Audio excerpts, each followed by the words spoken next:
Hello, this is Perrin Lovett, and this is Prepper News Weekly for Friday, September 29th, 2017. 3 months and 1 day, and we will enter 2018. It's just something to think about. Time flies. Well, that's the news for the week. Have a great weekend, and I'm kidding. I actually shot this video about 3 times yesterday, and I didn't like the way that any of them turned out. There's a lot that's happened this week. Much of it is important, some of it's trivial. As usual, I've got some interesting links down below to newsworthy stories of the week. Just to touch on a few of those, the Republicans, I think for the 700th time, have failed to do anything about Obamacare. I guess we're just going to be stuck with it until it completely implodes. And then we'll get single-payer socialized medicine, which honestly will probably be better than the cobbled-together nonsense that doesn't work that we have now. And if it is better, they'll find a way to make sure it fails too. Now the GOP, the House and the Senate, are moving on to tackle tax reform. They've put out some pretty interesting ideas. I look for much of that to fail also. They may get... They may be able to do part of it, something small, as long as they give up something that conservatives normally like. My suspicion is that it might be the DACA program, which is amnesty on steroids, and it's amnesty that'll be followed by more amnesty. As usual, there's a whole lot of important nothing going on in Washington. Terrible things are going on in Puerto Rico and the U.S. Virgin Islands, recovering from Hurricane Maria, the third major hurricane to hit the United States this year. I saw a poll that half of Americans don't know that Puerto Rico is part of America. That's sad, but it's not as sad as the actual conditions in that territory right now. They're slowly improving, but there's still massive widespread power outages, lack of food, lack of water, lack of medicine. I put out at least one article at Freedom Prepper this week about lessons preppers can learn from this disaster. Apparently the big need right now on the island is truck drivers. They are getting tons and tons and tons of relief supplies into the ports and the airport, and it's mounting up and they don't have any way to move it. So apparently they're seeking volunteer truck drivers to come help. If you have a CDL and some free time, I'm not sure how you'd volunteer for this, but check into going out and helping with aid distribution in Puerto Rico. And then we have the sporting world colliding with the world of politics. The minor story is the DOJ investigation into college basketball. And on my blog, I put out a link to a Gary North article about how this is the government actually going after a non-issue.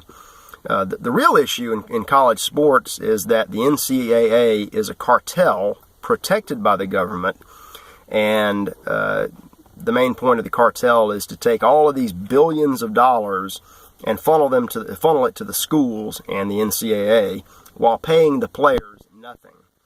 The criminal charges this week are stemming from an effort of assistant basketball coaches to make a little money out of the cartel, and of course that endangers the cartel. So the government steps in to stamp out any kind of competition.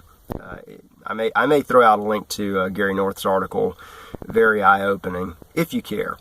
Most people are more interested in what's happening with the NFL and the protest against the national anthem and the flag, which has taken many different forms since Colin Kaepernick started this trend last year.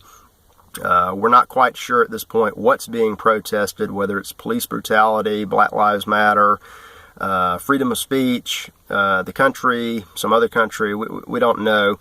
What is apparent, though, is that the fans do not like this, and they are rising up and abandoning the sport. Week after week now, the NFL is seeing those ratings dive 10, 11, 12% a week. And now you have people out, avid fans all over the country, that are burning jerseys and merchandise and season tickets.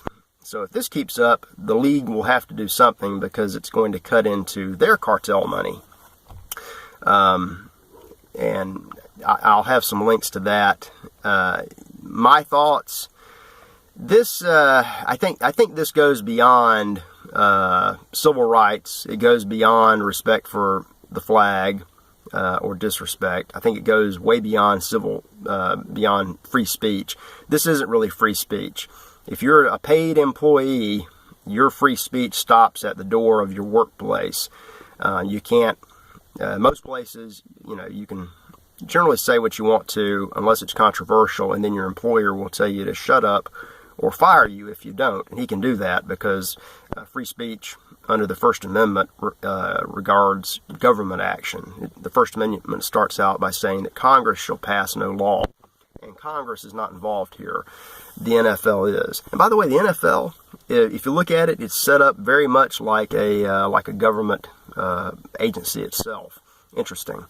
I think what this is it's just another stab by the globalist elite at America, at traditional American values, and at Western civilization itself. The difference here is they may have crossed the line into something that the majority of people actually care about. So many Americans don't know or care who George Washington was. They can't name the 3 branches of government. They have no idea what tax bracket they're in or who represents them in Congress. But they do care about a few things: beer, air conditioning, and televised football. And if you mess with one of those things, they'll get angry and they'll actually do something. So it's interesting to see people rising up. I think this will blow over. I don't think it's going to be the end of professional football. I think football has a lot of problems other than players kneeling that it's going to have to sort out if it's going to survive. We just saw this week about the end of last week about Aaron Hernandez and his 67-year-old battered brain in a 27-year-old body. There are horrific brain injuries coming out of football. It's now known, and there's people are wondering what to do about it. There's also the slowing down of the game. You turn on a 3-hour program to watch a game, and you end up seeing commercials followed by a timeout, followed by a penalty, followed by more commercials, all for things that you don't want or need. And if you watch for all 3 hours, you may finally in the fourth quarter get to see 1 2-second spectacular play. That is a problem. And there's been a whole lot of other politicalization of the NFL and everything else on television before Kaepernick started kneeling. Anyway, I've gone on about 8 minutes now. Check out the links below. We've got more and better, newer stuff coming to Freedom Prepper all the time. Just stay tuned. I like doing these videos, even though I'm not a video person. Like I said, yesterday I took a stab at this same subject matter and shot, I think, 3 takes that I didn't like. I'm now trying to experiment with the idea of video interviews. So there would be a split screen with somebody else over here, and we'd be talking, except I have no idea how to do that. I'll figure it out, though, for you guys. Have a great weekend. Enjoy the beginning of October on Sunday, and we'll see you next week.